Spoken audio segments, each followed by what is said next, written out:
चलिए प्यारे दोस्तों, नमस्कार, जय हिंद भाई सभी को। चलो जी स्टार्ट करते हैं आज का सेशन। कल हमने टाइप कहाँ तक कर लिया था? मुझे एक बार फटाफट कमेंट बॉक्स में लिख के बताइएगा कितने टाइप तक कवर हो गया था कल।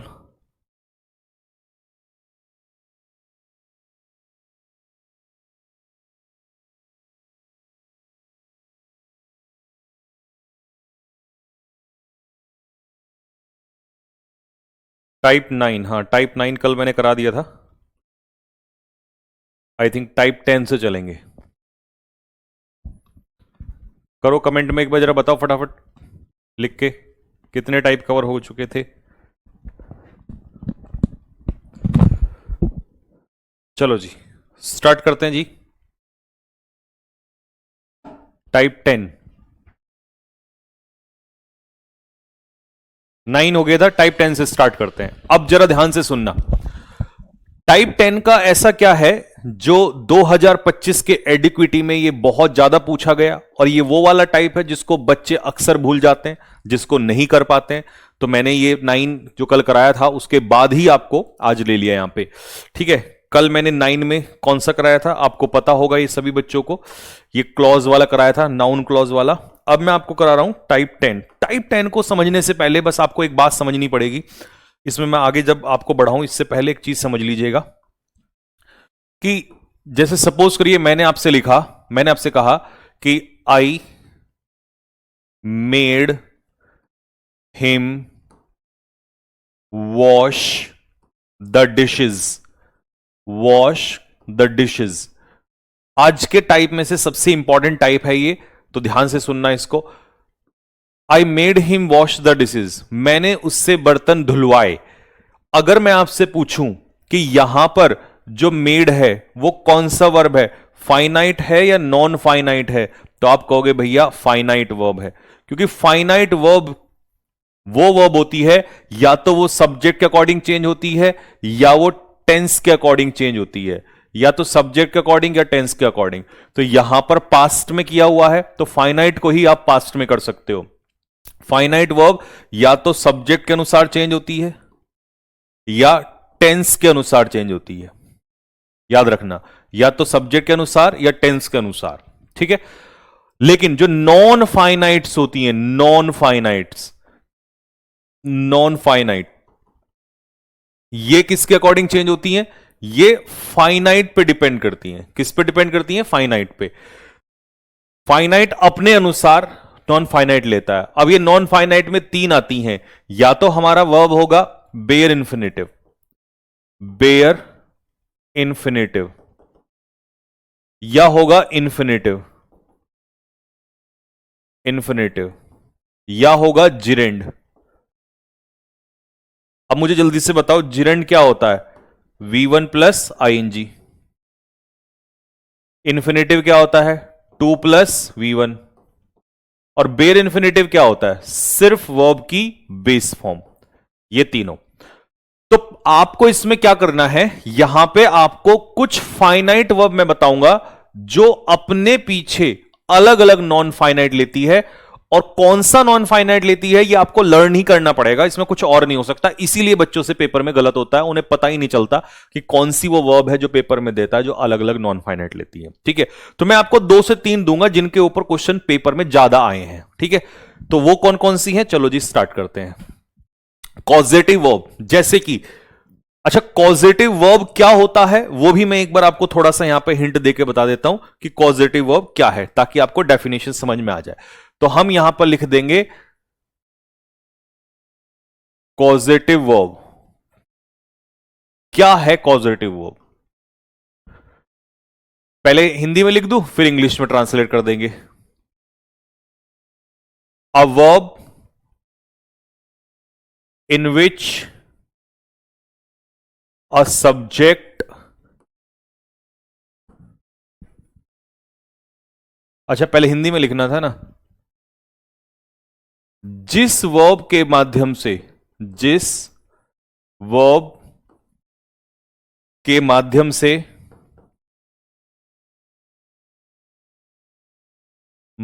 से सब्जेक्ट खुद कार्य ना करके बल्कि ऑब्जेक्ट से कार्य करवाता है, उस वर्ब को उस वर्ब को कॉजेटिव वर्ब कहते हैं। कॉजेटिव वर्ब कहते हैं। यानी कि जब सब्जेक्ट खुद काम ना करके ऑब्जेक्ट से काम करवाता है, तो जिस वर्ब के माध्यम से काम करवाएगा उस वर्ब को कॉजेटिव वर्ब कहेंगे। ठीक है, यानी कि when subject does not perform an action itself but makes an object perform the action, the verb is called causative verb। ठीक है, तो ये इसका ट्रांसलेशन है। तो वैसे आपको समझ में आ गया कि कॉजेटिव वर्ब क्या होती है। अभी मुझे बताओ, इसमें मैंने कहा कि मैंने उससे बर्तन धुलवाए, तो किसने धुलवाए? सब्जेक्ट ने। ये रहा हमारा सब्जेक्ट, ये रहा हमारा ऑब्जेक्ट। अब सब्जेक्ट ने खुद नहीं धोए बर्तन। सब्जेक्ट होता तो हम कहते I washed the dishes, but I ने हिम से बर्तन धुलवाए। तो यहां पर कौन सी वर्ब है जिसके माध्यम से काम करवाया जा रहा है? वो है मेड। मेड का मतलब है यहां पर किसी से कोई काम करवाना। ठीक है, चलो causative verb make, let, have और गेट, यही चार हैं जो पेपर में सबसे ज्यादा आती हैं। यही वो चार वर्ब हैं जो सबसे ज्यादा आती हैं, मेक, लेट, हैव और गेट। ठीक है, कॉजेटिव वर्ब वो वर्ब होते हैं जो बताते हैं कि एक व्यक्ति किसी दूसरे व्यक्ति से कुछ करवाता है, यानी कॉज करना, यानी कि काम करवाना। ठीक है, मेक समवन डू समथिंग वाली सेंस तो याद रखना, ये है मेक समवन डू समथिंग, मतलब किसी से कोई काम करवाना। ठीक है, ये आपकी डेफिनेशन ही आ गई नीचे। कॉजेटिव वर्ब की सीधा सीधा मैं कहूं तो ये कॉजेटिव वर्ब की क्या है? कॉजेटिव वर्ब की परिभाषा है, डेफिनेशन है। ठीक है, वो मैंने वहां भी लिख दी, यहां भी आ गई। चलो जी, अब पेपर में सबसे पहले इंपॉर्टेंट है कि ये होगा कैसे, उसको ध्यान से सुनना, किस तरीके से हम इसको करेंगे। ठीक है, यहां पर कितना सारा कुछ क्या लिखा है, मैं उसको पिक्चर मेथड से समझाता हूं आप लोगों को। ये तो क्वेश्चन हम बाद में करेंगे, क्वेश्चन तो तभी सॉल्व होगा जब आप इसको कर लोगे। ठीक है, चलो मैं ही आपको समझा देता हूं। पिक्चर बनाते हैं, picture picture picture picture picture. चलो लीजिए भाई, सबसे पहले आप यहां पर लो मेक। मेक के बारे में, जब आप मेक का इस्तेमाल कर रहे हो कि ये अपने पीछे लेगा वर्ब की बेस फॉर्म, मतलब बेयर इन्फिनिटिव। लेट अपने पीछे लेगा वर्ब की base form, bare infinitive. Have अपने पीछे लेगा वर्ब की base form, bare infinitive. Get जो है वो 2+E1 लेगा, जिसको हम कहेंगे इन्फिनिटिव। बस इतना दिमाग में रख लो अपने। तो सब वर्ब की बेस फॉर्म लेंगे, सिर्फ एक है इसमें जो 2+V1 लेगा, वो कौन है? ये है हमारा गेट। ठीक है, और ये जो बात मैं कर रहा हूं ये एक्टिव वॉइस की कर रहा हूं, क्योंकि पेपर में क्वेश्चन एक्टिव वॉइस का ही आ रहा है। और अभी हमें बस यहीं पर बात रखनी है। तो मेक के बारे में हमने बात की कि मेक जो है वो एक्टिव वॉइस में bare infinitive, let bare infinitive, have bare infinitive यानी कि वर्ब की base form, get bare infinitive. नाम करोगे तो इसको इन्फिनिटिव कहेंगे, इन्फिनिटिव 2+V1, और इन तीनों को कहेंगे bare infinitive, bare infinitive. Verb की बेस फॉर्म को बेयर इन्फिनिटिव कहते हैं। ठीक है, बस इतना सा ध्यान रखना है। तो चलो आंखें बंद करके बताओ क्या कहेंगे। सबसे पहले make base form, let base form, have base form, और गेट जो है वो 2+V1। बस बात खत्म, इतनी सी कहानी है। अब इसके ऊपर पिछले साल क्वेश्चन क्या है वो देखो जरा ध्यान से। ठीक है, ये तो मैंने एग्जाम्पल के रूप में दे दिया, ठीक, एग्जाम्पल के रूप में समझा दिया। क्या? He made me wait, he made me wait, उसने मुझसे वेट यानी कि इंतजार करवाया। शी लेट देम लीव, उसने उन्हें जाने दिया। आई हैड हिम क्लीन, मैंने उससे साफ सफाई करवाई। I got him to clean, मैंने उससे सफाई करवाई। ठीक है, दोनों का मीनिंग एक है, बस यहां पर वर्ब की बेस फॉर्म है, यहां पर गेट यानी कि गॉट, बात एक ही है, 2+v1। तो देखो आपने क्या नोटिस किया कि मेक के पीछे क्या आ रहा है यहां पर, बेस फॉर्म, लेट के पीछे बेस फॉर्म, हैव की सेकंड फॉर्म, हैड के पीछे फर्स्ट फॉर्म यानी कि बेस फॉर्म, और गॉट के पीछे 2+v1 जो मैंने अभी आपको बताया था। अच्छा बच्चे पता कहां कंफ्यूज होते हैं वो भी मैं बताऊंगा। वो सोचते हैं कि यार हेड के पीछे तो थर्ड फॉर्म आती है, हेड के पीछे थर्ड फॉर्म पता कहां आती है, हेड के पीछे थर्ड फॉर्म तुरंत आती है, और उस समय पर हम क्या कहते हैं, पास्ट परफेक्ट। पास्ट परफेक्ट वहां पर मीनिंग करवाना नहीं होगा, ठीक है, वहां पर मीनिंग होगा हो चुका था, हो चुका था, यह मीनिंग होगा। और यहां पर हेड का मतलब क्या होगा, यहां पर हेड का मतलब है किसी से कोई काम करवाना, क्योंकि कॉजेटिव वर्ब में मीनिंग होता है किसी से कोई काम करवाना, ठीक है। चलो एग्जाम्पल में आ जाओ। द एचआर जो एचआर हेड है, द एचआर हेड ये हो गया हमारा सब्जेक्ट, एचआर हेड ने मेड करवाया असिस्टेंट से, ये हो गया हमारा ऑब्जेक्ट, ये हो गया हमारा ऑब्जेक्ट, और ये हो गई हमारी कॉजेटिव वर्ब, कॉजेटिव वर्ब।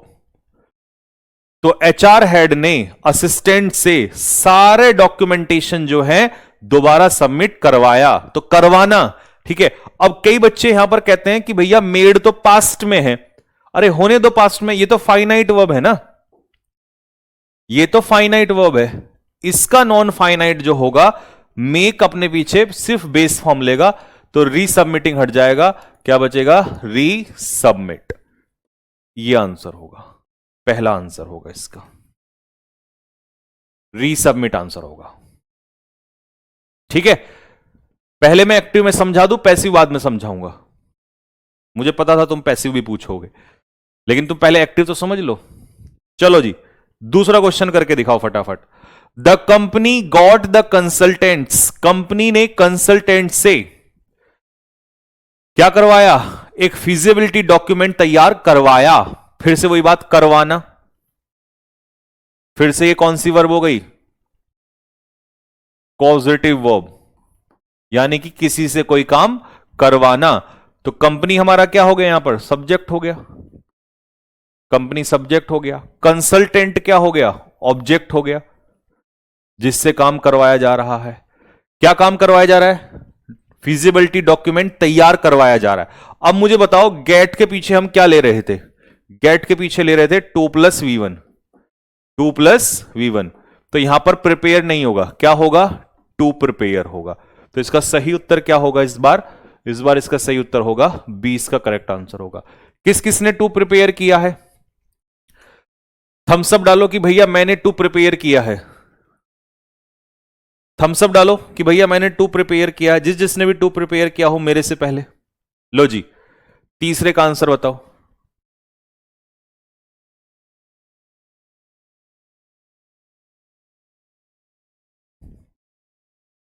करो जल्दी से। The principal made the students resubmitting detailed reports. तो प्रिंसिपल ने स्टूडेंट से, प्रिंसिपल क्या हो गया, सब्जेक्ट हो गया, मेड हो गया, कॉजेटिव वर्ब हो गया, स्टूडेंट्स ऑब्जेक्ट हो गया, स्टूडेंट से, प्रिंसिपल ने स्टूडेंट से डिटेल रिपोर्ट को सबमिट करवाया। तो क्या हो जाएगा, मेक अपने पीछे क्या लेता है, मेक अपने पीछे वर्ब की बेस फॉर्म यानी कि बेयर इन्फिनेटिव। तो क्या आंसर हो जाएगा, सबमिट हो जाएगा, ठीक है जी। तो आंसर हमारा हो जाएगा 2, इसका करेक्ट आंसर होगा। लो जी अगला क्वेश्चन पे आ जाओ। द मैनेजिंग डायरेक्टर लेट, अब आ गया लेट का क्वेश्चन। सबसे पहले जो मैनेजिंग डायरेक्टर है वो हमारा क्या बनेगा, सब्जेक्ट बनेगा। लेट हमारी क्या हो गई, वर्ब की, ये हो गई कॉजेटिव वर्ब, कॉजेटिव वर्ब हो गया। लीगल टर्म ऑब्जेक्ट हो गया, ठीक है। The managing director let the legal term, term नहीं लीगल टीम है, सॉरी, हां।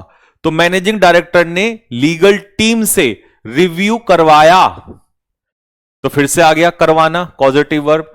लेकिन लेट के पीछे क्या आता है, लेट के पीछे तो हमेशा हमेशा हमेशा, लेट के पीछे हमेशा वर्ब की बेस फॉर्म आती है, हमेशा।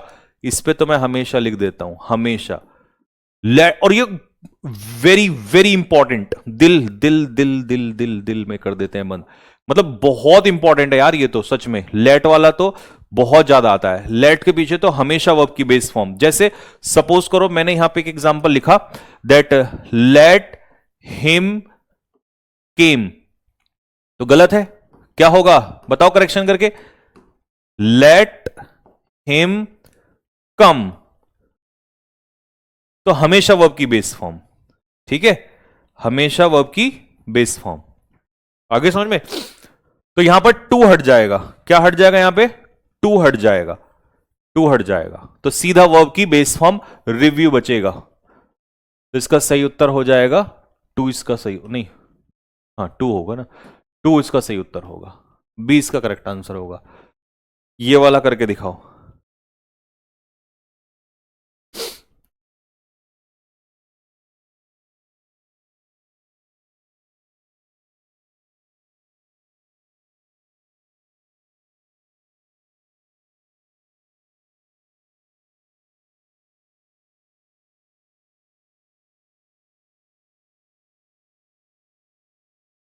सर नोट्स बनाना कंपलसरी है क्या? काजल नोट्स बनाना कंपलसरी नहीं है, हम लोग हैंड रिटन नोट्स देते हैं। शायद आप अभी नई स्टूडेंट हो, आपको नहीं पता कि हम लोग हैंड रिटन नोट्स भी देते हैं। जो हम यहां पढ़ाते हैं उस सब के हैंड रिटन नोट्स देते हैं आपको लिखे हुए। तो आप अगर टाइम वेस्ट नहीं करना चाहते या बचाना चाहते हो और आपके पास कम समय है, तो आप हैंड रिटन नोट्स से हमारे कर सकते हो। और हैंड रिटन नोट्स बढ़िया वाले देते हैं, ऐसे नहीं कि हल्के फुल्के।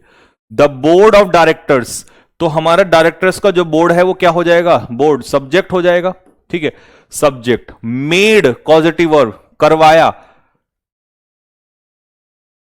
कॉजेटिव वर्ब, किससे करवाया, फाइनेंस डिपार्टमेंट से, तो फाइनेंस डिपार्टमेंट क्या हो जाएगा, ऑब्जेक्ट हो जाएगा, फाइनेंस डिपार्टमेंट ऑब्जेक्ट हो जाएगा, ठीक है।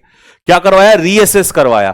और मेक अपने पीछे क्या ले रहा था, मेक अपने पीछे वर्ब की बेस फॉर्म ले रहा था, तो यहां से टू हट जाएगा, तो सीधा बचेगा रीअसेस। तो इसका आंसर हो जाएगा बी, इसका करेक्ट आंसर हो जाएगा।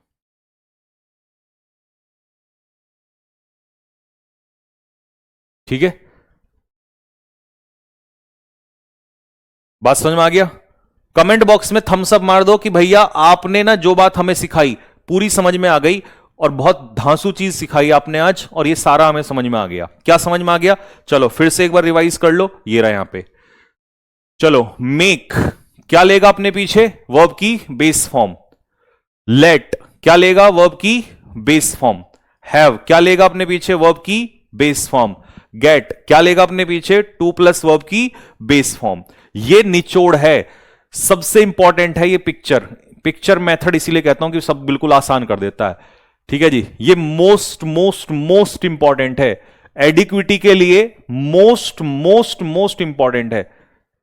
ठीक है, टीसीएस में इतना नहीं आता था, लेकिन एडिक्विटी बहुत देती है इसको, इसीलिए बच्चों से क्वेश्चन ही नहीं हिल रहे थे, उनको पता ही नहीं था ये कॉजेटिव वर्ब वगैरह क्या सब कुछ। ठीक है, तो भाई ये बहुत ही ज्यादा इंपॉर्टेंट है ये।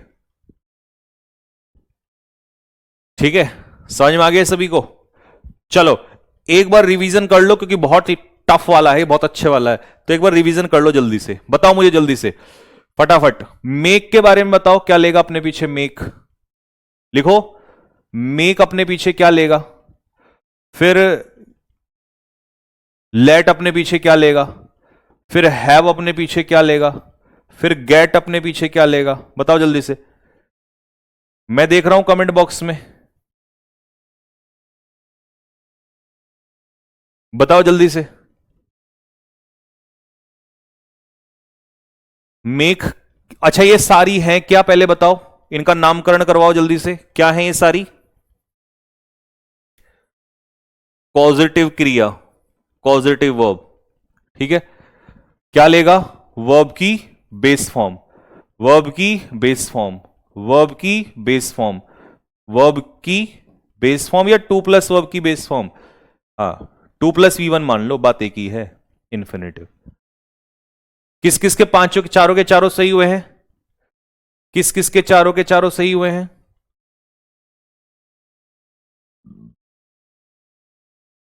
जिस जिसके भी चारों के चारों सही हुए हैं, लेकिन ये सारे के सारे कौन से केस में आते हैं? ये सारे के सारे आते हैं एक्टिव वॉइस में। ये सारा कुछ किस में आता है? Active voice. अगर सेंटेंस हमारा एक्टिव में होगा, एक्टिव वॉइस। मैं अभी अभी के लिए एक काम करता हूं, अभी के लिए एक्टिव ही पढ़ा देता हूं। अगर पैसिव वाला बताऊंगा तो कंफ्यूजन ज्यादा हो जाएगा। अब तुम मुझे बताओ, अभी इतना ही रहने दूं या पैसिव? क्योंकि जब एक्टिव पैसिव चलेगा ना, वहां तो मुझे पता नहीं है। तो मैं सोच रहा हूं अभी इतना बता के इतने उस चैप्टर तक आऊंगा तो तुम्हारे माइंड में रम चुका होगा, और जब फिर मैं नई चीज बताऊंगा तो तुम्हें आधी पहले से आती होगी। इसलिए मैं चाह रहा हूं कि इतना भी बस कर लो। इतना ठीक है ना?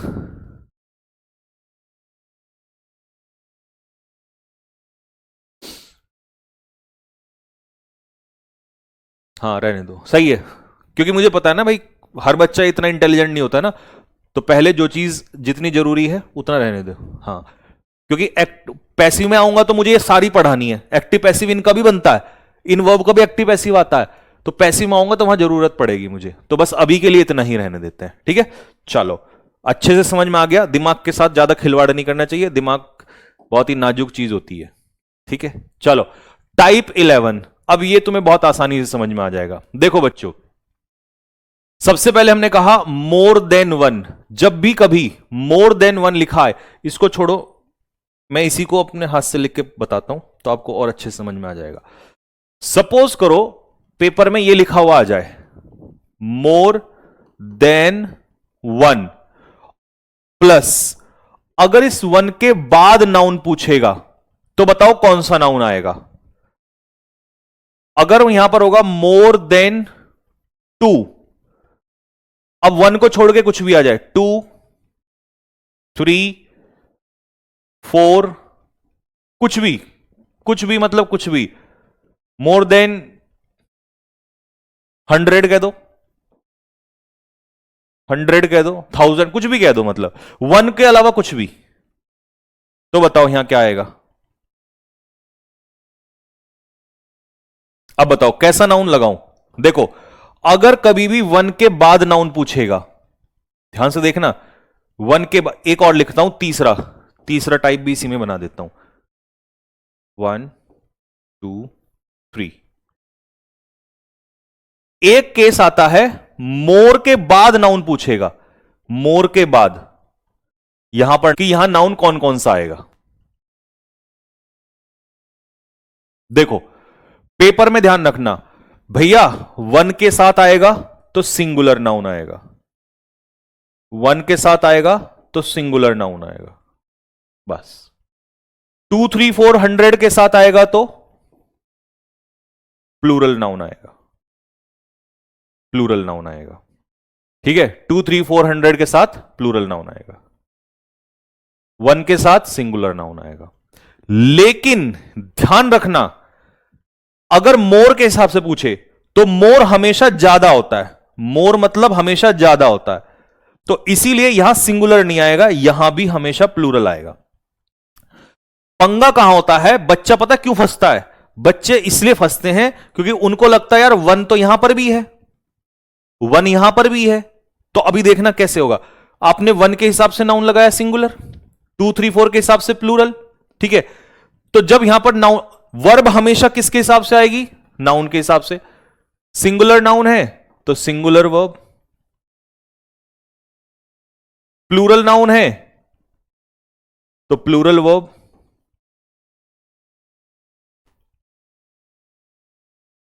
सिंगुलर नाउन है तो सिंगुलर वर्ब, प्लूरल नाउन है तो प्लूरल वर्ब। लेकिन लेकिन लेकिन अब यहां पर कौन सी वर्ब लगाऊं लास्ट वाले में? यहां बताओ। पता है बच्चे वहां क्या फंसता है? बच्चा इसलिए फंसता है, वो कहता है वन है, वन के हिसाब से सिंगुलर लगाऊंगा। फिर मैं कहता हूं भाई नाउन तो देख ले यहां कैसा है, नाउन तो तूने प्लूरल बना रखा है। वो कहता है सर जी यहां भी तो वन है। मैं कहता हूं कि बेटा यहां तो वन के हिसाब से नाउन लगा रहा था, तो वन के हिसाब से सिंगुलर नाउन। यहां तो वन के हिसाब से नाउन नहीं लगा रहा है, नाउन तेरा यहां पहले ही लग चुका है, तो यहां किसके हिसाब से नाउन लगा है? मोर के हिसाब से। तब जब तुम मोर के हिसाब से प्लूरल नाउन लगाए बैठा है तो तुझे नाउन के हिसाब से ही लगानी है वर्ब, प्लूरल वर्ब। तो मैंने पूछा कि भाई तुझे डाउट होगा, उसने कहा सर जी देखो दो बातों में तो कभी डाउट नहीं होगा, यहां पर वन के हिसाब से सिंगुलर नाउन, तो सिंगुलर नाउन के हिसाब से सिंगुलर वर्ब, यहां पर 2 3 4 के हिसाब से प्लूरल नाउन तो प्लूरल वर्ब। यहां मैं फंस सकता हूं क्योंकि मुझे यहां वन के हिसाब से लगेगा, बट मैं कहूंगा कि भाई वन के हिसाब से तभी जाना जब वन के हिसाब से तू नाउन लगाएगा, क्योंकि यहां तूने वन के हिसाब से नाउन लगाया है। तो सर फिर मैं क्या करूं, तो तुझे ये देखना है कि तू नाउन कहां लगा रहा है, नाउन तू मोर के हिसाब से लगा रहा है, तो मोर के हिसाब से मतलब है प्लूरल नाउन, और जब तेरा नाउन प्लूरल तो तेरी वर्ब भी प्लूरल। लाडले समझ में आ गया हो तो जल्दी बता, फटाफट थम्स अप डाल। एकदम क्लियर है बात, 3 कैटेगरी मैंने एक साथ ले ली, नहीं तो यहां डाउट हो जाता है, बच्चे को कंफ्यूजन हो जाएगा। वन के हिसाब भैया आंख बंद करके किसके हिसाब से नाउन आएगा, सॉरी वर्ब किसके हिसाब से आती है, जैसा नाउन होगा। अब नाउन कैसा होगा वो देख लो, वन के हिसाब से सिंगुलर तो सिंगुलर वर्ब, 2 3 4 के हिसाब से प्लूरल नाउन तो प्लूरल वर्ब। यहां पे मैं वन के हिसाब से नाउन ही नहीं लगा रहा, यहां पर तो मैं मोर के हिसाब से जा रहा हूं, और मोर के हिसाब से प्लूरल है तो मेरी वर्ब भी प्लूरल होगी। अब देखो कितने टाइप उड़ेंगे, हवा हवा हवा हवाई उड़ा देंगे। देखो लो स्कोर पूछूंगा मैं भी आपका,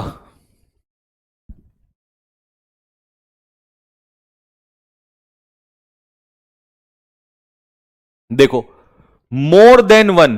अब तुम ये देखो वन के हिसाब से नाउन लगा है सिंगुलर, जब नाउन हमारा सिंगुलर है वन के हिसाब से, वन के हिसाब से नाउन सिंगुलर है तो हमारी वर्ब भी कैसी होगी, सिंगुलर। लो जी अगले आ जाओ, मोर देन वन ऑफिसर, वन के हिसाब से नाउन लगा है हमारा कैसा, सिंगुलर, जब वन के हिसाब से सिंगुलर है तो हमारी वर्ब भी कैसी होगी, सिंगुलर होगी। मोर देन वन वर्कर, अब वन के हिसाब से वर्कर लगा है तो कैसा है वर्कर, सिंगुलर, जब ये सिंगुलर है तो वर्ब भी कैसी होगी, सिंगुलर होगी। आ जाओ जी अगले क्वेश्चन पे फटाफट। मोर देन वन टीचर, अब मुझे बता दो वन यहां पर कैसा है, सिंगुलर, तो वन टीचर के हिसाब से टीचर सिंगुलर है, टीचर सिंगुलर है तो वर्ब क्या आएगी, सिंगुलर। वन प्लेयर सिंगुलर है तो वर्ब भी कैसी आएगी, सिंगुलर। वन साइंटिस्ट सिंगुलर है तो वर्ब भी कैसी आएगी, सिंगुलर। लो जी, वन पॉलिटिशियन सिंगुलर है तो वर्ब भी कैसी आएगी, सिंगुलर। वन चाइल्ड सिंगुलर है तो वर्ब भी कैसी आएगी, सिंगुलर। सारे देख रहे हो वन के हिसाब से लगाया मैंने, और एग्जाम्पल इतने सारे इसलिए दे रखे हैं कि ताकि तुम्हारे दिमाग में घुस जाए। लो जी, one actor more than one के हिसाब से चल रहा है तो सिंगुलर। वन डॉक्टर वन के हिसाब से चल रहा है तो सिंगुलर तो सिंगुलर। वन सिंगर के हिसाब से सिंगुलर चल रहा है तो सिंगुलर। तुम्हारे तो आत्मा भूत प्रेत को भी करवा दूंगा मैं। लो जी, वन मिनिस्टर के हिसाब से चल रहा है तो भैया सिंगुलर। वन जज के हिसाब से वन जज सिंगुलर है तो भैया सिंगुलर। वन इंजीनियर के हिसाब से इंजीनियर सिंगुलर आया तो सिंगुलर। खत्म, ये वाला खत्म हो गया। अब ये वाला जो कौन सी कैटेगरी है, ये वाली कौन सी कैटेगरी है वो ध्यान से सुनना। ये वाली कैटेगरी है मोर प्लस प्लूरल नाउन। अब आप यहां पर वन के हिसाब से नहीं चल रहे हो, अब यहां पर आप वन के हिसाब से नहीं चल रहे हो, यहां पर किसके हिसाब से, मोर के हिसाब से। तो मोर के बाद क्या आ रहा है, प्लूरल नाउन। जब नाउन प्लूरल है तो वर्ब भी कैसी आ रही है, प्लूरल ही आएगी। बात समझ में आया। वहां पर क्या हो रहा था, वहां पर वन के बाद नाउन था तो नाउन के हिसाब से आप वर्ब लगा रहे थे। यहां पर जो है मोर के बाद नाउन है, वन के बाद नाउन नहीं है, यहां पर मोर के बाद है। तो बताओ जल्दी से। अब पेपर में बच्चा पता क्यों फंसता है, पेपर में बच्चा पता कैसे फंसता है, वो कहे अच्छा यहां पे वन है, वन के हिसाब से सिंगुलर मार के आ जाऊंगा, यहां पर वन है, वन के हिसाब से हैज मार के आ जाऊंगा। लेकिन हमने कहा ओ नालायक इंसान, क्या तुझे वन के बाद यहां नाउन दिखाई दे रहा है, नहीं। क्या यहां वन के बाद नाउन दिखाई दे रहा है, नहीं। तो नालायक इंसान, ये इस वाले में भंवर में फंसता आदमी। तो यहां पे मोर के बाद क्या है, प्लेयर्स, मोर के हिसाब से, मोर के हिसाब से यहां पर क्या है, ऑफिसर्स। तो जैसे ही नाउन प्लूरल हुआ वैसे ही वर्ब क्या होगी, प्लूरल। जैसे ही नाउन प्लूरल हुआ वैसे ही वर्ब क्या होगी, प्लूरल। आ जाओ जी, 2 क्वेश्चन करके दिखाओ बट तीनों। मोर सिटीज देन वन, अब बताओ क्या बनेगा, मोर सिटीज देन वन। क्या इसमें वन के हिसाब से चलोगे, नहीं।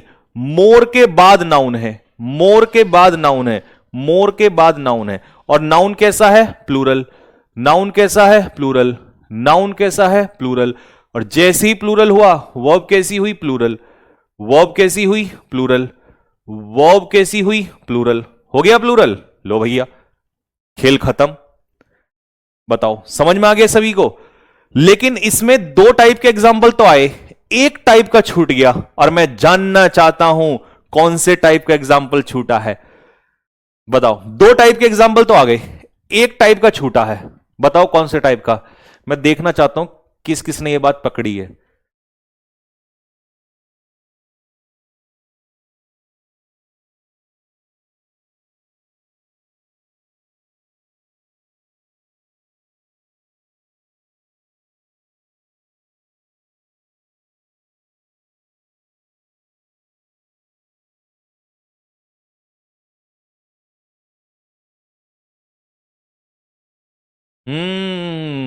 Good good good good.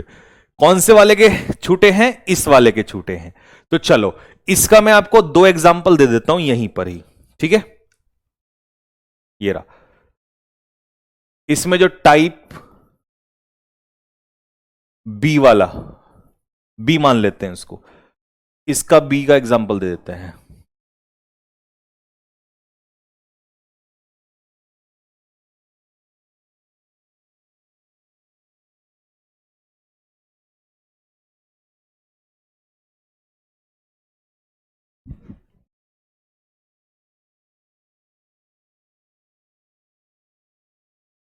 Question में कमी बताओ क्या है? जल्दी बताओ फटाफट, क्या कमी है?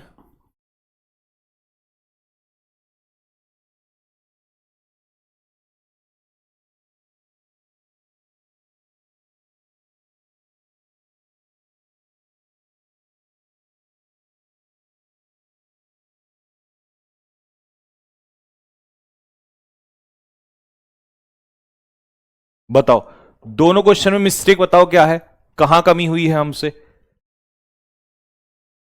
अरे यार, गधे हो तुम लोग, बिल्कुल गधे हो, गधे हो। तुमने यहां पर हैज का हैव कर दिया।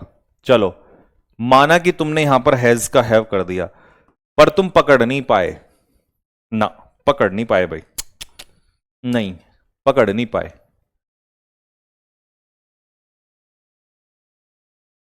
पकड़ी नहीं गई बात तुमसे ना। अरे गधो, अरे नालायको, क्या भी बताया था मैंने? जब यहां पर वन की जगह 2 3 4 5 6 7 8 9 होगा, तो उसके हिसाब से नाउन भी तो चेंज होगा। तो ये भी तो प्लूरल होगा, तभी तो इसके हिसाब से प्लूरल लगाओगे। यहां पर 100 लिखा है, तभी तो प्लूरल होगा कैंडिडेट्स, और उसके हिसाब से तभी तो हैव लगाओगे। तो वो भी ध्यान रखना है। हां, अब मजा आया? अब जरा थम्स अप डाल दो। टाइप 11 और टाइप 12 पूरा खत्म कर दिया मैंने यहां पे। जल्दी बताओ फटाफट, ये पूरा समझ में आ गया? पिक्चर मेथड कैसा लगा भैया? पिक्चर मेथड हमारा देसी मेथड।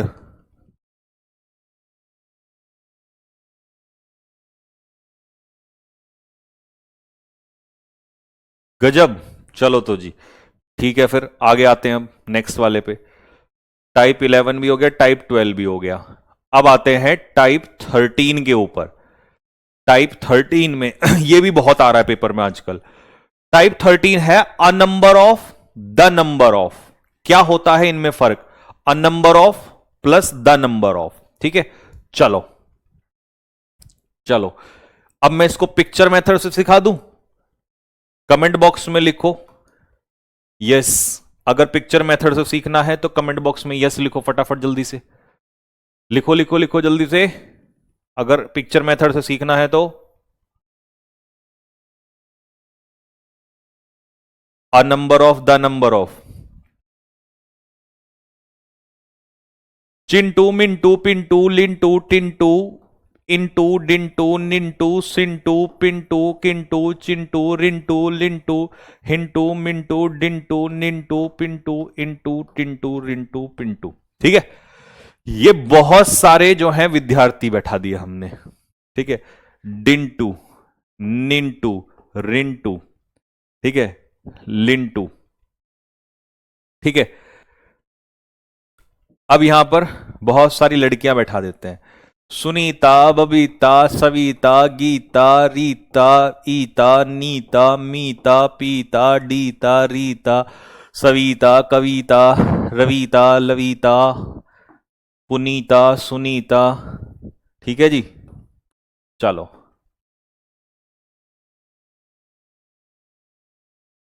चलो अब जरा ध्यान से देखना।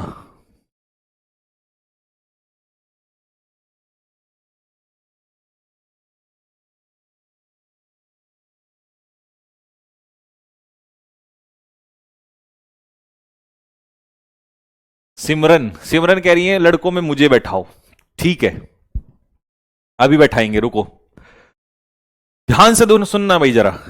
ये अब सपोज करो, ध्यान से देखो जरा, इसको मैं कैसे समझाता हूं आपको एक बहुत बढ़िया तरीके से।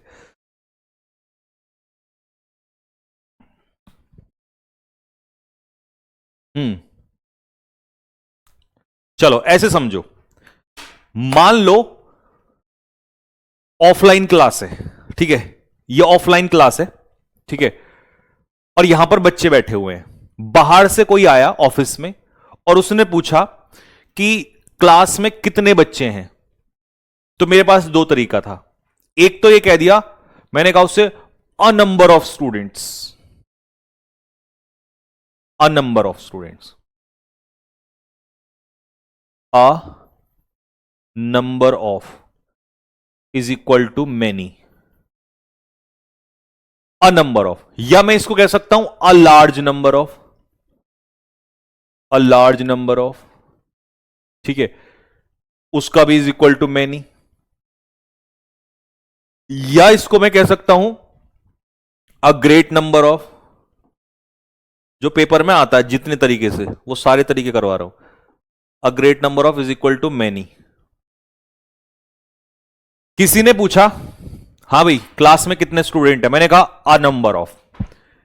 किसी ने कहा नहीं मुझे बताओ कि उनकी संख्या क्या है, मैंने कहा अ नंबर ऑफ।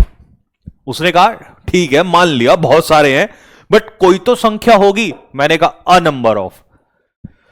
उसने कहा भाई साहब संख्या कितनी है, कोई एक संख्या तो नाम तो होता है उसका, ये तो हमने मान लिया कि अ नंबर ऑफ। तो मैंने कहा अ number of. Simran a number of. जब भी मैं अ नंबर ऑफ कह दूंगा, कई बच्चों को लगता है कि यहां ए आर्टिकल लगने का मतलब है सिंगुलर, नहीं। जब भी आप पूरा बोलोगे ना अ नंबर ऑफ, तो समझ जाना वहां पर एक दो नहीं होंगे, बहुत सारे होंगे।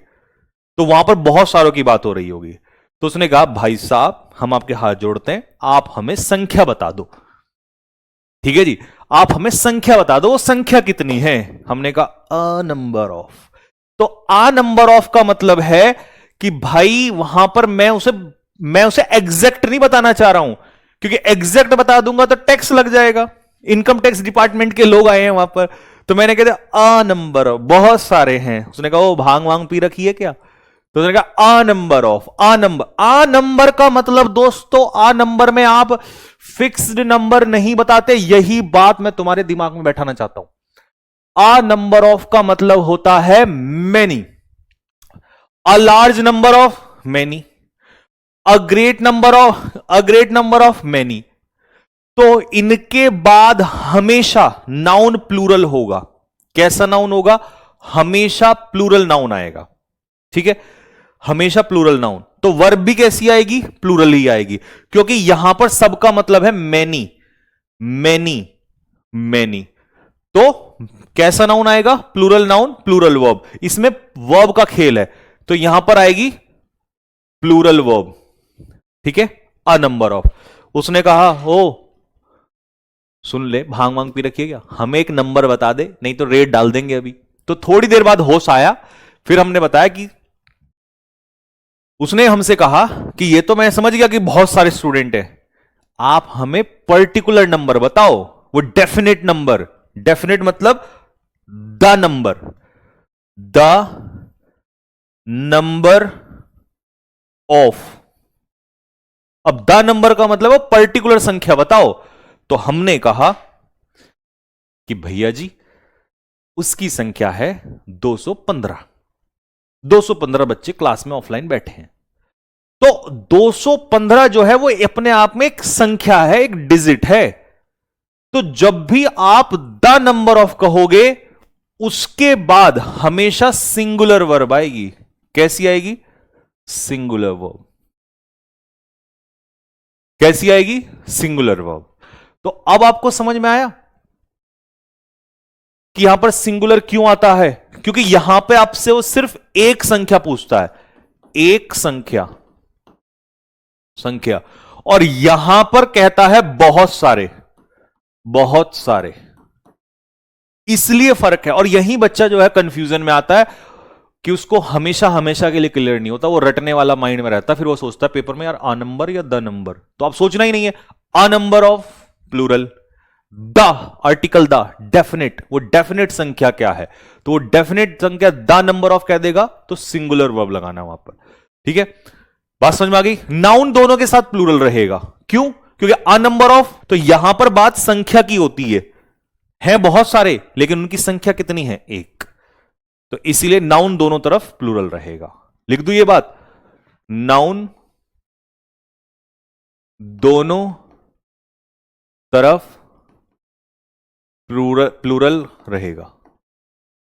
नोट्स वाले भैया, नोट्स बहुत तबीयत से बनाने, नहीं तो तबीयत खुश कर दूंगा फिर मैं तुम्हारी। ठीक है जी।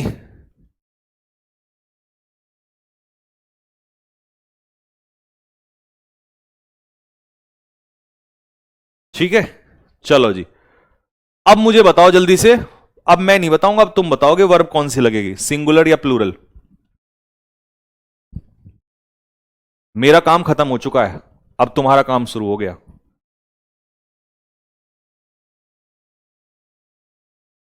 ईशा सारन 215 तो प्लूरल है, फिर वही देखो कैसी बात कर दी।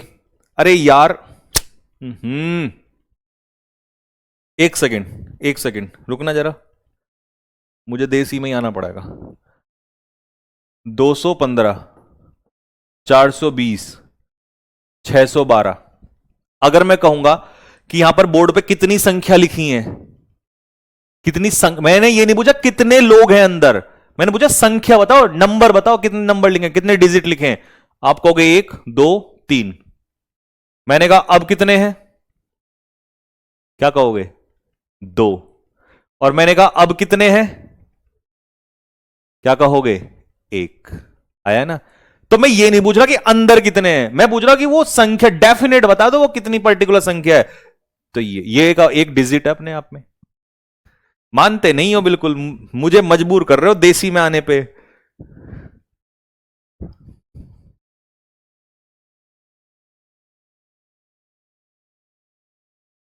चलो जी, अ नंबर ऑफ। अब जैसे होया अ नंबर ऑफ, जैसे ऐसे हाथ खुले ना शाहरुख खान की तरह, अ नंबर ऑफ, समझ जाना अ नंबर ऑफ का मतलब क्या होता है? मैनी। तो आंसर यहां पर क्या हो जाएगा? Are. The number, the number का मतलब एक संख्या, एक संख्या। तो आंसर क्या होगा? Has. Next, a number of, a number of मतलब मैनी, वर, बहुत सारे। नेक्स्ट, 100% स्कोर सही होना चाहिए। सर मेरा स्टेनो का एग्जाम है अगस्त में, क्या तब तक सिलेबस हो जाएगा? आज मैं तुम लोग को सिलेबस की भी बता के जाता हूं तुम्हारे, ताकि डाउट ही दूर हो जाए। द नंबर ऑफ मतलब एक संख्या, द नंबर ऑफ का मतलब है एक संख्या, एक संख्या। यहां भी द नंबर ऑफ का मतलब एक संख्या, एक संख्या। जब एक संख्या की बात हो रही है तो यहां पर हैज, यहां पर इज। और अ नंबर ऑफ का मतलब मैनी, तो यहां पर आंसर क्या होगा? हैव हो जाएगा। लो जी, बताओ। अब मैं अंडरलाइन नहीं कर रहा हूं, मैं सीधा सीधा कर रहा हूं। आ नंबर ऑफ मतलब many, are. The number of मतलब एक संख्या, एक संख्या, तो आंसर क्या होगा? वॉज। अ नंबर ऑफ मतलब मैनी, तो आंसर क्या? ओ हो। अब अ नंबर ऑफ मतलब मैनी, प्लूरल, प्लूरल के साथ एस नहीं लगता, तो इसीलिए इंजॉय। एस वाला खेल मैंने सिखा रखा है। लो जी भैया, कमी नहीं आते एग्जाम्पल की। लगाओ जल्दी से फटाफट, बताओ। The number of, the number of का मतलब एक, द नंबर ऑफ का मतलब एक, एक का मतलब हैज, एक का मतलब has. A number of, a number of मतलब मैनी, और जैसे ही मैनी हुआ वैसे ही आर। तुम्हारे तो बुद्धि में घुसा दूंगा मैं ये सारे question. A number of, a number of, a number of मतलब मैनी, तो इसका आंसर होगा वर। बात समझ में आ गई सभी को? जल्दी लिख दो फटाफट कि हाँ भैया सारा समझ में आ गया है हमें। जब भी हम करेंगे अ नंबर ऑफ मैनी, जब भी कहेंगे द डेफिनेट द नंबर, तब आएगा सिंगुलर।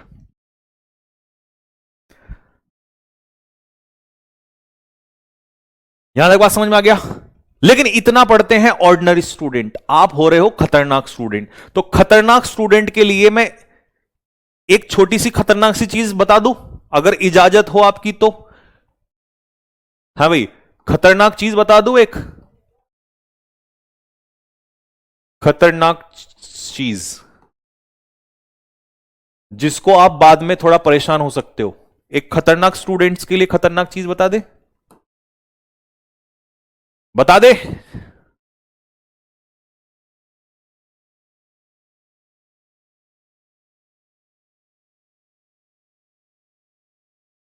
जी, आदेश, ठीक है। अब एक क्वेश्चन ध्यान से सुनना, बड़े प्यार से समझाएंगे हम आपको।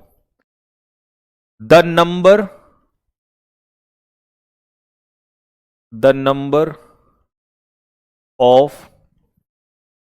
Students, the number of students has oblique have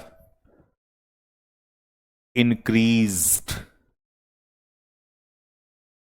increased this year, इस साल। आंसर बताओ मुझे फटाफट इसका क्या होगा? दूसरा, the number, the number of students, the number of students who,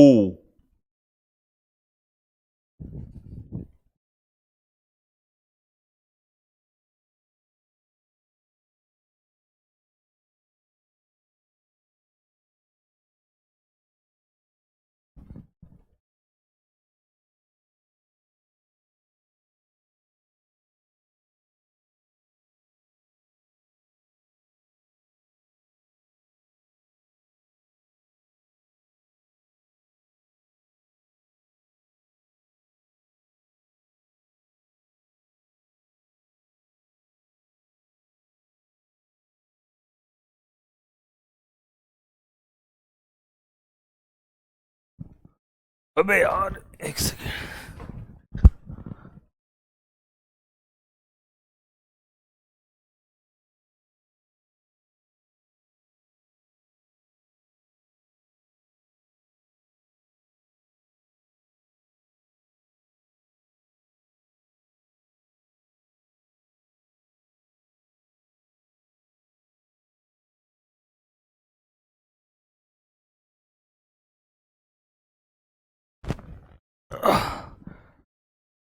हाँ जी भाई, ये है नॉर्मल क्वेश्चन, ये है नॉर्मल स्टूडेंट के लिए नॉर्मल क्वेश्चन, ठीक है। और ये है खतरनाक स्टूडेंट के लिए खतरनाक क्वेश्चन, ठीक है। अब देखो जरा,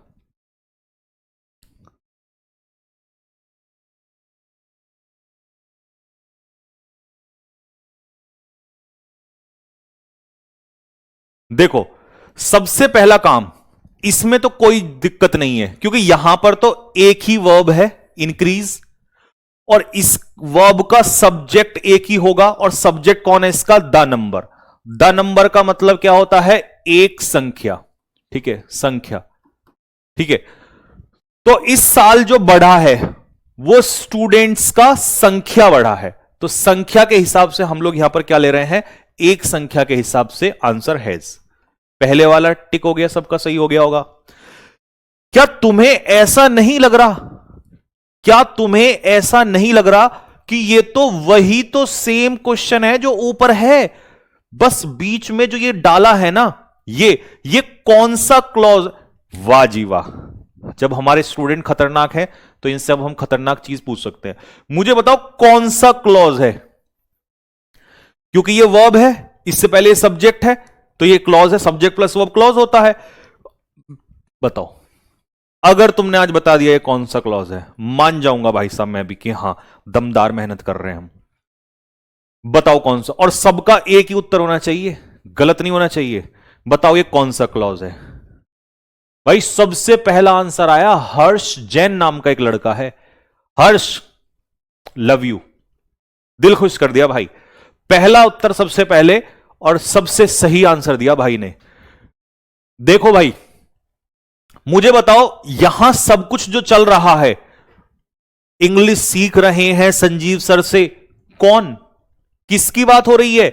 ये किसकी इंफॉर्मेशन दी जा रही है? स्टूडेंट्स। और स्टूडेंट्स यहां पर क्या है? नाउन। और नाउन की विशेषता कौन बताता है? एडजेक्टिव। इसका मतलब ये एडजेक्टिव क्लॉज है, ये एडजेक्टिव क्लॉज है, इसका मतलब ये एडजेक्टिव क्लॉज है। बस मुझे क्लॉज जानना था। अब तो मुझे ये बताओ, जब तुम्हें ये बात पता है कि ये सारी इंफॉर्मेशन स्टूडेंट्स की चल रही है, तो यहां पे जो मैं वर्ब लगाऊंगा वो स्टूडेंट्स के हिसाब से लगाऊंगा। रिलेटिव प्रोनाउन से पहले एंटीसीडेंट्स हमारा कौन है? स्टूडेंट। तो ये जो हु है ये स्टूडेंट्स की ही बात हो रही है, क्योंकि इंग्लिश नंबर नहीं सीख रहा, इंग्लिश कौन सीख रहा है? स्टूडेंट्स। तो इसीलिए यहां पर आएगा आर। और बच्चे पेपर में पता क्या गलती करते हैं? बच्चे पेपर में गलती करते हैं, हमें तो पढ़ाया था द नंबर ऑफ सिंगुलर होता है उसके साथ सिंगुलर। यही वो बच्चा मारा जाता है मेरे दोस्त, जो बेसिक स्ट्रांग नहीं होते, जिसको ये पता ही नहीं है कि ये क्लॉज क्या है, कौन सा क्लॉज है। यहां पर बात किसकी हो रही है? Learning English, adjective clause, noun की बात हो रही है। तो यहां पर स्टूडेंट का जिक्र हो रहा है, स्टूडेंट सीख रहा है, तो मुझे स्टूडेंट के हिसाब से यहां लगाना है। नंबर जो है वो इंक्रीज हुआ है, तो नंबर के हिसाब से अभी भी मुझे यहां पर क्या लगाना पड़ेगा? इज लगाना पड़ेगा। मेरे दोस्त, मैंने क्या कहा था? वो जो मेहनत हुई है ना शुरू में, वो बहुत सोच समझ के हुई है। अब जल्दी से दिल फेंक के मारो कि भैया एकदम ही क्लियर हो गया। अगर पेपर में होता तो बहुत स्टूडेंट कंफ्यूज हो जाते कि द नंबर ऑफ को तो हम सिंगुलर मानते हैं, और ये जो पेचीदा चीज मैंने, एडिक्विटी क्या कर रहा है? एडिक्विटी यही तो कर रहा है, बीच में क्लॉज फंसा देगा, सेंटेंस को लंबा सा खींच देगा और बच्चे को फंस जाएगा वहीं पे। लेकिन औकात है तो फंसा के दिखा ले अब हमारे बच्चों को। एक एक बात क्लियर है बिल्कुल बिल्कुल।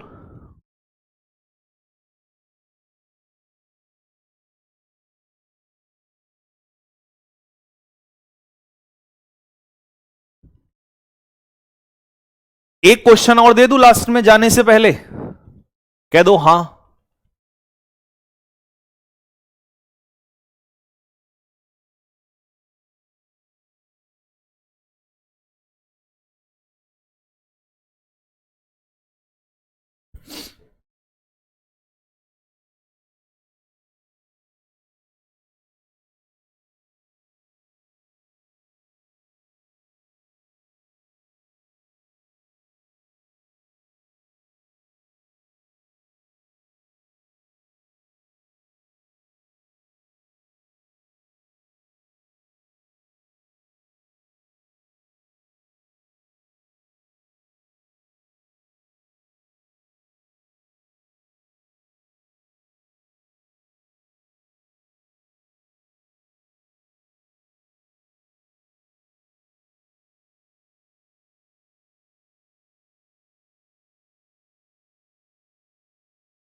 लो जी, अब देखना जरा ध्यान से।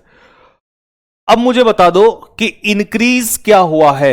आप कहोगे इंक्रीज हुआ है नंबर, बिल्कुल सही, द नंबर। इंजर्ड कौन हुआ है, बस इतना बता दो। इंजर्ड कौन हुआ है? नंबर इंजर्ड होता है क्या? आप कहोगे नहीं भैया, इंजर्ड हुए हैं प्लेयर्स।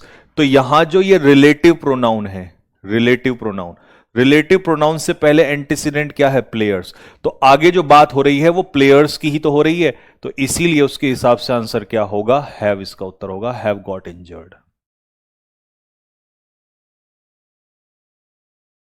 लो जी, एक एक बात सब बच्चों को क्लियर हो चुकी है।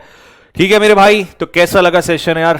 कमेंट बॉक्स में क्या लिख के बताओगे? खैर यहां तो यूट्यूब पे तो नहीं पता चल जाता है कमेंट्स में, बट यहां पर आपके जो दिल है वो बता रहे हैं कि होपफुली आपको मजा आया होगा।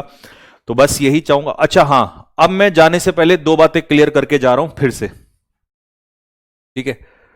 जाने से पहले दो बातें क्लियर करके जा रहा हूं, सबके डाउट्स जो होंगे वो अपने दूर कर लेना।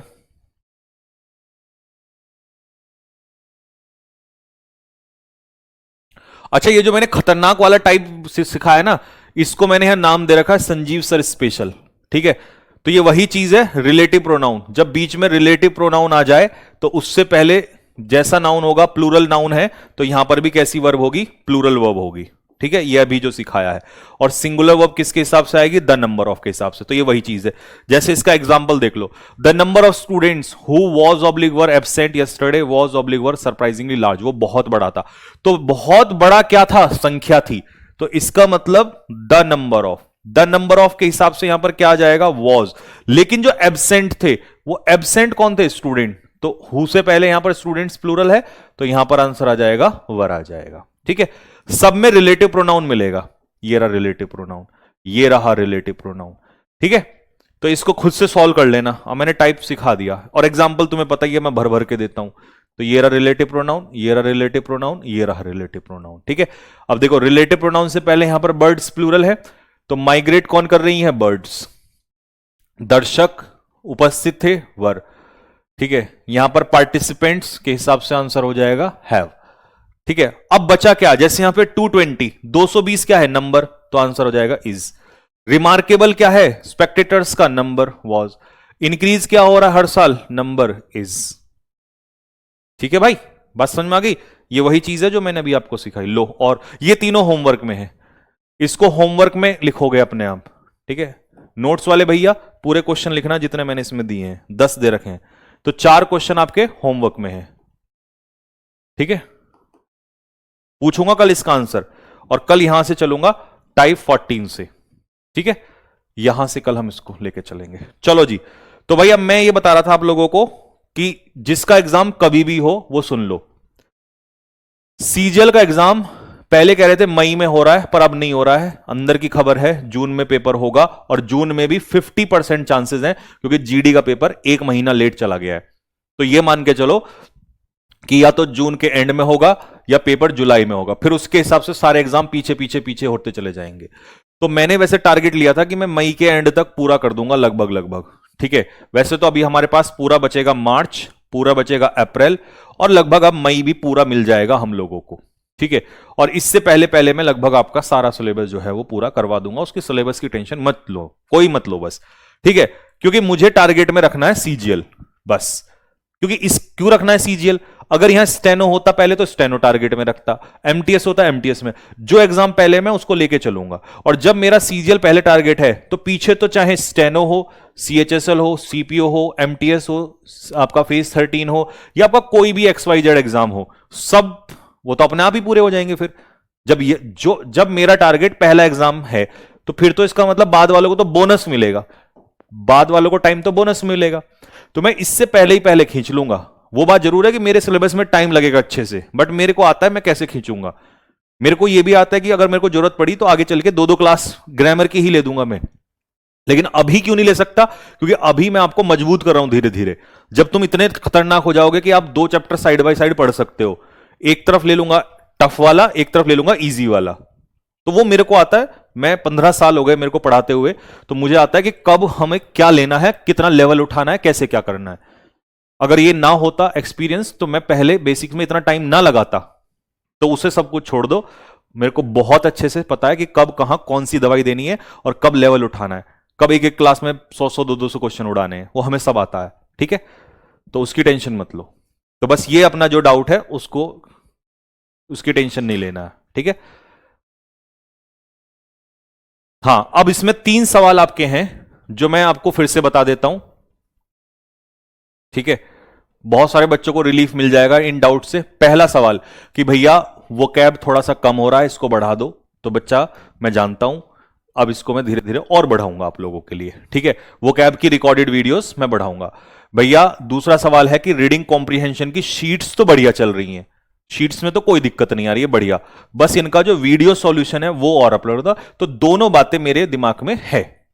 ठीक है, दोनों पॉइंट में करने वाला हूं जल्दी। ठीक है, एक आया था जो मैंने आपको बताया था कि जो पीवाईक्यू सीरीज के क्वेश्चंस मैंने बोले थे कि जैसे A to Z PYQ, A to Z PYQ, जो मैंने उस दिन शीट्स दिखाई थी आपको, जो मैंने कहा था कि एडवांस बच्चों के हिसाब से, वो मैंने निकलवा ली हैं। एक्चुअल में उसमें क्या हो रहा था कि 2023 तक के थे, 2019 से 23, 2019 से 23, फिर मैंने 24-25 के भी ऐड करवा लिए, तो अब 2025 तक के ऐड हो चुके हैं लगभग लगभग सारे। ठीक है, पहले उसमें 24-25 के कम थे, मतलब मिल नहीं, पूरे नहीं आ रहे थे, तो मैंने वो ढूंढ के सारे इकट्ठे करवा लिए हैं। ठीक है, लगभग लगभग ऐसे मान लो जैसे ए में ही 200 के प्लस कुछ वर्ड है ना, तो वो उनकी अब ये तो क्योंकि ऐसा नहीं है मुझे रेगुलर अपडेट करनी है, इसमें तो ऐसा है जैसे मान लो 4 दिन में एक अपलोड कर दी, 4 दिन आपको रिवीजन के लिए भी चाहिए होंगे, फिर अगले 4 दिन में एक डाल दी, फिर 2 दिन में एक अगले डाल दी, तो ये तो मैं ऐसे डालूंगा, इसकी तो कोई ज्यादा हेडेक नहीं है। ठीक है, ये मेरे माइंड में है, मैं इसके ऊपर स्पीड बढ़ाता हूं और जल्दी से। ठीक है, तो यही वो जो है मेन आपके वो हैं डाउट। जैसे एक बच्चा कह रहा है कि सर सीडीएस वाले भी है, तो सीडीएस के मुझे पता है बहुत बच्चे हैं, तो सीडीएस का पेपर तो जो देखो अप्रैल वाले पे कुछ नहीं बदलना, अप्रैल वाला तो यहीं रखा बैठा है अभी एग्जाम, हालांकि अप्रैल वाले तक मैं ठीक ठाक करवा दूंगा फिर भी, बट ये है कि अगले वाला सीडीएस है उस तक तो प्रॉपर हो जाएगा, उसमें कोई दिक्कत नहीं है। ठीक है, बुक के लिए कोई नहीं पूछेगा, नहीं मैं गुद्दी कर दूंगा लाल, मैंने बुक का बोल रखा है 10 अप्रैल, बुक का सबको बोल रखा 10 अप्रैल, और ये मैं रेगुलर बता चुका हूं। ठीक है, और हां एक कुछ बच्चों को भी यही नहीं पता कि बुक जो है वो कौन सी आ रही है। मेरे भाई बुक वोकैब की आ रही है, तो बुक में वोकैब मिलेगी, ग्रामर नहीं मिलेगी, ग्रामर की बुक नहीं आ रही है। और ये बात मैंने पहले ही कह के चला था मैंने कि ग्रामर की बुक नहीं आ रही है, ग्रामर के तो हैंड रिटन नोट्स क्यों दे रहा हूं मैं तुम्हें, हैंड रिटन नोट्स में इसीलिए दे रहा हूं कि ग्रामर को वहां से कंप्लीट करो। और जिन बच्चों को नहीं पता कि हैंड रिटन नोट्स कहां मिलते हैं, तो जिस फोल्डर को तुम खोलते हो वहीं पर खोल के देखा करो, वहीं पे एक तरफ मिलती है ये वाली पीपीटी, दूसरे उसके नीचे मिलता है हैंड रिटन नोट्स। कहोगे तो कल की क्लास में खोल के भी दिखा दूंगा, सबको ही पता है, ये नालायकी करते हैं। चलो ठीक है भाई, ओके, जय हिंद सभी को, नमस्ते।